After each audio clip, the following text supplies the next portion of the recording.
যি প্ৰেমত প্ৰেমিক প্ৰেমিকাই ইজনে সিজনৰ অনুভৱবোৰক সন্মান নকৰে, তেনে প্ৰেম এক নাটকীয় প্ৰেম, যাৰ কোনো ভাল ভৱিষ্যত নাথাকে।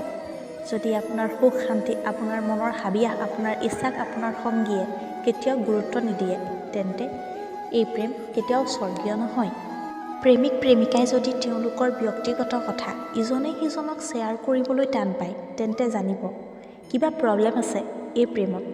এনেধৰণৰ প্ৰেমিক প্ৰেমিকা এখন কাল্পনিক পৃথিৱীত বাস কৰে, য'ত বেছিখিনি কথাই কাল্পনিক আৰু বহুখিনি মিছা। এনে প্ৰেম কেতিয়াও সাৰ্থক নহয়, এয়া টাইম পাছ প্ৰেমহে।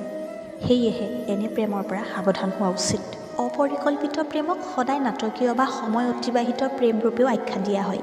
অৰ্থাৎ এনেধৰণৰ প্ৰেমিকে কোনোদিনে ভৱিষ্যতে তেওঁলোকৰ সম্বন্ধ বা প্ৰেমৰ কোনো কথাই চিন্তা নকৰে বা আপোনাৰ পৰাও শুনিব নিবিচাৰে, আৰু আপুনিও সম্পৰ্কটোৰ ভৱিষ্যতৰ বিষয়ে তেওঁৰ সৈতে আলোচনা কৰিব বিচাৰিলে তেওঁ খুব চতুৰতাৰে বিষয়টো অঁতৰাই চলে।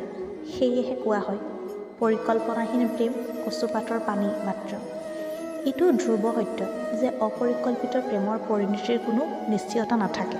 টাইম পাছ কৰা প্ৰেমত মনৰ ভালপোৱাৰ গাঢ়তা খুব কম। এনে প্ৰেমৰ ক্ষেত্ৰত মনৰ ভালপোৱাতকৈ শৰীৰৰ ভালপোৱাইহে বেছি প্ৰাধান্য পায়। কিন্তু সঁচা ভালপোৱাত মন আৰু শৰীৰৰ ভালপোৱা সমানুপাতিক দিশত অৱস্থান কৰে। অৰ্থাৎ আপোনাৰ দুখৰ সময়ত বা আপোনাৰ বেয়া দিনত আপোনাৰ সংগী সমভাগী হোৱাৰ পৰা দূৰত থাকিব বিচাৰে মাত্ৰ। তেওঁৰ শাৰীৰিক সুখৰ বাবেহে আপোনাক বিচাৰি থাকিব।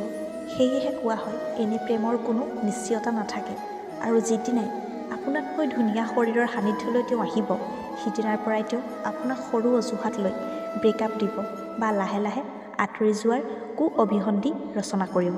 চিকিৎসা বিজ্ঞানৰ মতে মানুহ যেতিয়া এটি সঁচা প্ৰেমৰ সম্পৰ্কত থাকে, তেতিয়া ইজনে সিজনক সঘনাই লগ পোৱাৰ প্ৰৱণতা বৃদ্ধি পায়। মগজুত ক্ষৰণ হোৱা ৰাসায়নিক দ্ৰব্য ডোপামিন ক্ষৰণ হোৱাৰ বাবে এই ৰাসায়নিক দ্ৰব্য ক্ষৰণত লগে লগে ভালপোৱাজনলৈ খুব মনত পৰে আৰু কাষতে পোৱাৰ হাবিয়াস আহে। এই কথাই এইটো প্ৰমাণ কৰে যে প্ৰেমৰ গাঢ়তা নথকা বাবেই আপোনাৰ সংগী আপোনাক আঁতৰি থাকিব বিচাৰে। ভিডিঅ'টো যদি ভাল লাগিলে like, comment, share and subscribe কৰিবলৈ নাপাহৰিব।